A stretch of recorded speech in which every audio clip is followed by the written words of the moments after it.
Isang madali ang boxing update sa ginanap na laban ngayong araw sa Japan. Dalawang Pinoy nga pala ang lumaban ngayong araw sa Japan. At isa na nga sa lumaban sa patimpalak na ito ay si General Castino na may kartadang 14 wins, 4 na talo at 4 na KO. At linabanan niya ang isang walang talong Hapon na si Kota Kaneko.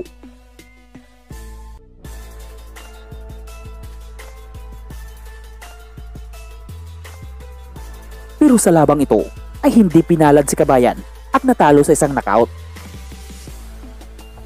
Ang sumunod na lumaban ay ang nakababatang kapatid ni Gio Santissima na si Alex Santissima Jr. na kinaharap ang kapwa walang talong boksingero na si Subaru Murata.